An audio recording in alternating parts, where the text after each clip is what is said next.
What I miss? Let's find out.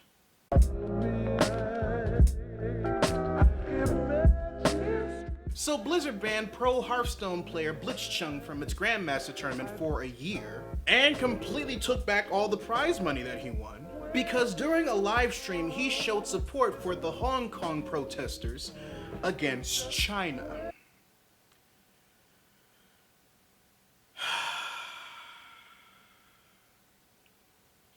Okay. So for those of you who are unaware, Hong Kong and China have a history. Right now, Hong Kong is in the midst of a very shitty deal that started in 1997 that requires them to fall under their government for 50 years, and they don't think they're going to hold up their end of the bargain when it's over. Recently, they've been protesting an extradition bill that would force citizens of Hong Kong that have been convicted of crimes to be tried in either China or Thailand, where their conviction rate is as strong as a can of Lysol. And protesting for a form of democracy for them to vote for their leaders, instead of the China government-appointed Winnie the Pooh. Now, if you're thinking, why would Blizzard do that to a person who supports a group of people that just want democracy? Then clearly you don't know how our shitty capitalistic country works.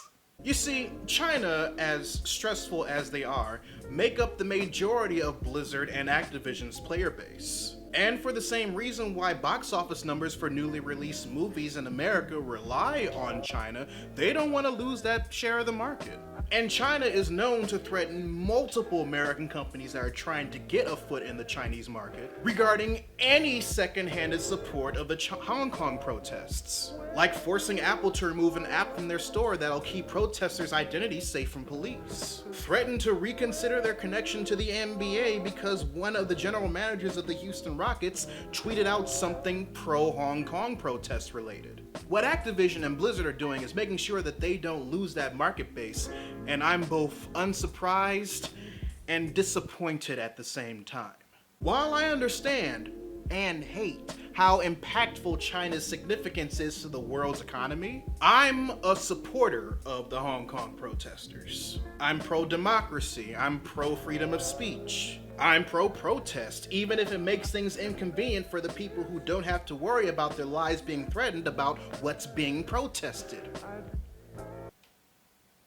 For obvious reasons. And I'm also not alone, because there have been multiple boycotts against Blizzard ever since they banned Blitzchung, from employee walkouts to customers deleting their Blizzard accounts, up until Blizzard's authentication software went to shit. Now, Blizzard has since went on record to state that they didn't disable that to keep people from deleting their accounts, and that it was just a result of so much traffic that caused it to crash. But I remember that one scene from Rogue One: A Star Wars Story. There is no Death Star. The Senate has been informed that Jeddah was destroyed in a mining disaster. Yes, my lord. So as a result of Blizzard's actions against Blitzchung and for China, the Hong Kong protesters pretty much turned May into a symbol of the revolution. Almost immediately following Blitzchung's ban, this popped up on the Hong Kong subreddit with the caption, "It would be such a shame if May from Overwatch became a pro-democracy symbol and got Blizzard's games banned from China." Ever since then, images of May supporting Hong Kong have been spread around the internet like wildfire. I can get behind this. And if you think it wouldn't work, consider that Winnie the Pooh joke I made earlier in this video. Because ever since there were references made to the current president of China, any and all references of Winnie the Pooh were pretty much banned from what they were able to control. Even Disney's film Christopher Robin was banned from airing in China because of the references. So do I think it could work? Yes! Because the Chinese government have clearly proven themselves to be some triggered ass snowflakes, associating May with the revolution might actually get Activision's products banned from China. If anything, at least Overwatch. And just the steps they took against the NBA and Apple alone prove just how petty they are. I honestly don't know how much proof you need. China bans South Park after running an episode criticizing its impact in Hollywood box office sales, and South Park fires back in its 300th episode.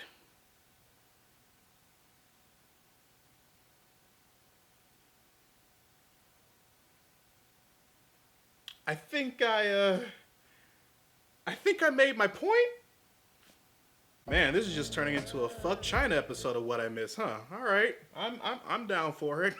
Now, I don't really watch South Park anymore because that part of my life is over. But apparently the topic of the episode was the topic that I brought up in the first news story, and that China has a very heavy hold on box office numbers when it comes to releasing American films, the second largest, as a matter of fact. China didn't like that commentary and banned South Park in general, causing its 300th episode to be a love letter to its government.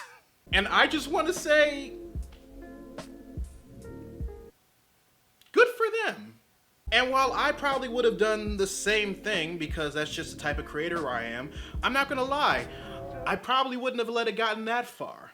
Because if any of the film or television rights to anything that I write were ever sold, one of the conditions would have to be that none of the characters in any way, shape, or form can ever be altered to fit China's standards, even if that means banning it in China. And if no studio can come to that agreement, then I don't mind being a broke-ass bitch because of it. Because at the end of the day, it's not about money. You can lose it just as quickly as you can earn it. It's about doing what's right. Anyway, readers, your homework assignment for the day. Write in the comments section below any news stories that I might have missed, and I'll make sure and try and cover them next week. Patreon-a-thon is happening all month long here on Readus 101, so if you want to help financially support the channel, you can join my Patreon by clicking the card at the end of the video or in the link in the description down below, where you can also find a link to my merchandise store. Or if you prefer to give a one-time donation, you can find links to my PayPal and my Ko-fi account in the description box as well. Also, make sure you subscribe to the channel and turn on notifications, because I post new videos every Monday, Wednesday, and every other Friday. But until then, this is Readus 101. Class dismissed.